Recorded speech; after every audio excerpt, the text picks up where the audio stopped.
Почитувани сограѓани, драги македонци, денес, септември 2025 година, стоиме пред едно место кое не е само камен и зидови, туку е живо сведоштво за историјата на Македонија, Битолската касарна. Ова место од античко време било место на војска. Касарната што ја знаеме од фотографии е изградена во времето на султанот Махмуд II, но низ вековите го носеше духот на нашиот народ, борбата за слобода и стремежот за достоинство.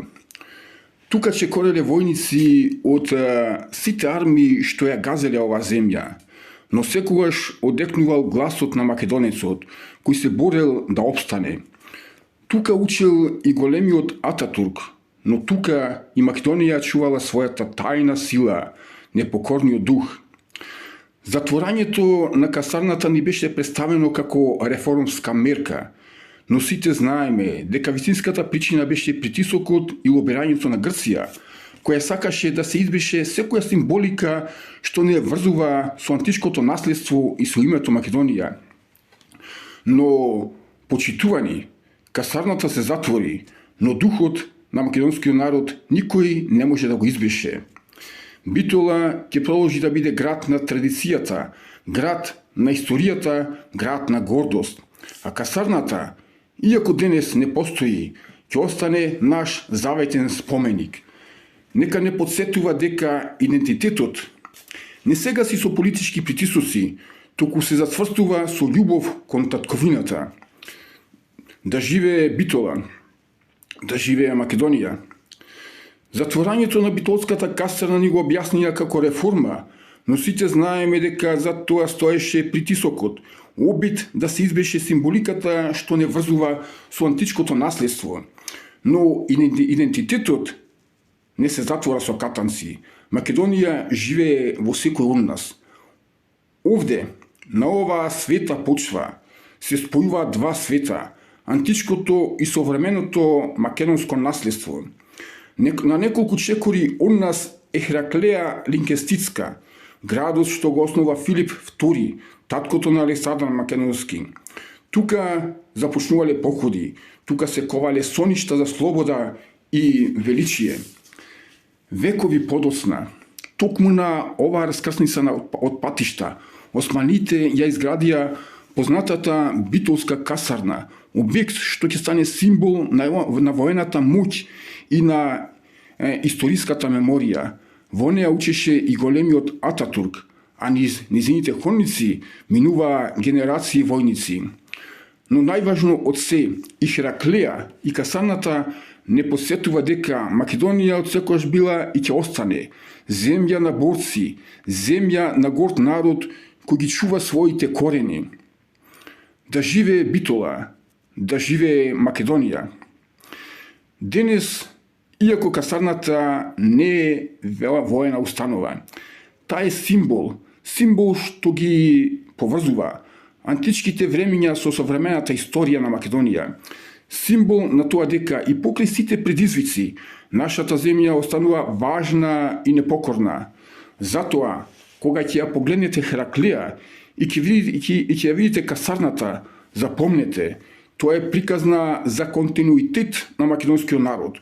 Од Филип и Александар преку сите војни освојувања до денешна Македонија. Добре дојдовте во градот што ја чува историјата како ретко кој друг. Добре дојдовте во Битола. Зошто е важно оваа тема да ја разгледаме? Затоа што таа не е само за Битола или за еден војен објект, туку е пример како политиката на големите сили и интересите на соседите влијаат врз малите држави. Историски континуитет.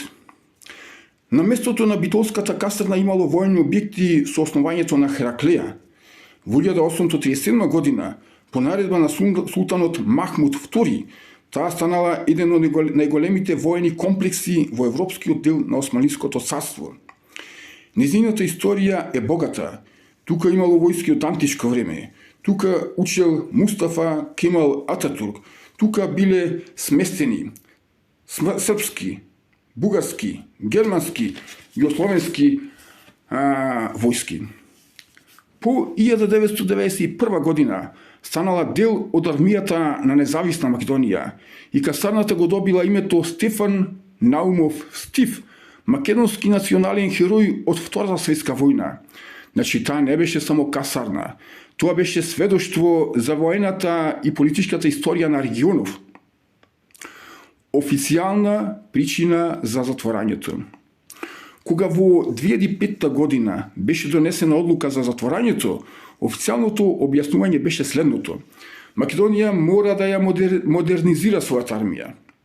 НАТО препорачува рационализација, помалку касарни, повеќе мобилни единици.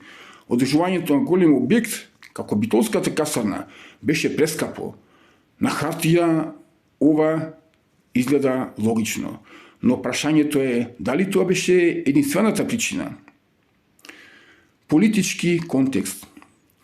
Во тоа време Македонија се наоѓаше во најжестокиот дел од спорот со Грција околу името. Атина тврдеше дека Македонија е исклучиво дел од грчкото наследство. Секој символ што ја посетуваше меѓународната јавност на постојање на македонска традиција беше проблем за грчката дипломатија. Битола и касарната носеа силна символика. Касарната е во близина на античкиот град Хераклеја, основан од Филип II Македонски. Касарната беше дел од воената историја на Македонија, што ја врзува со идејата за државност. Затворањето на Битолската касарна значише символично намалување на видливоста на македонската воена и историска традиција. Улогата на Грција и Франција. Сега доаѓаме до суштината.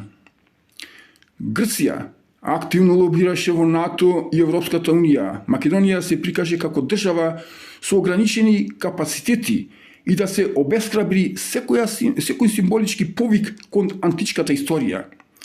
Франција, како традиционален сојузник на Грција во европската политика, често ја поддржуваше во ваквите иницијативи. Според неформални извори и дипломатски анализи, токму француската дипломатија помогна да се зајакне ставот дека Македонија треба да ја сведе својата армија на символични рамки. Со тоа Битолската касарна стана не само воен, туку и политички проблем. Символичка димензија. Кога ќе се затвори еден објект како касарната, тоа е повеќе од рационализација и трошоци. Тоа е порака.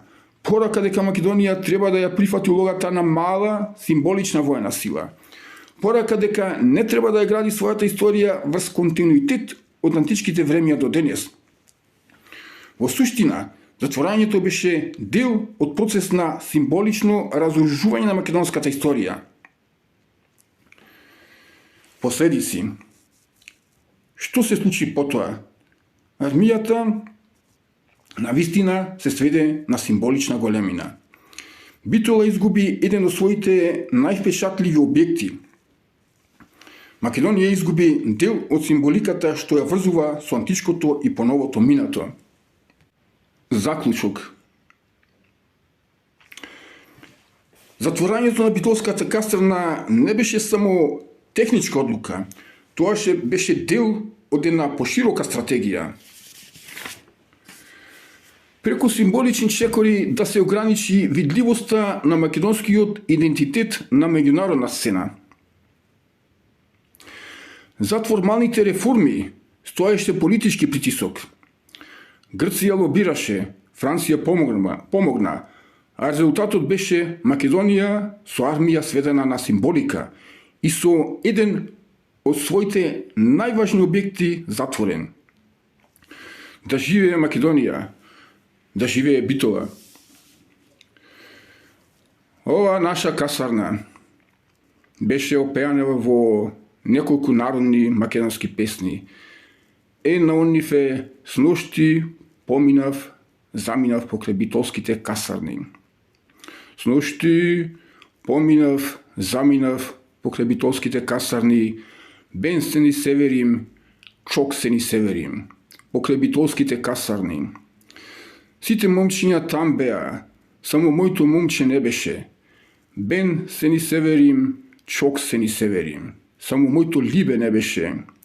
Стори ме Боже престори, едно сиво голапче.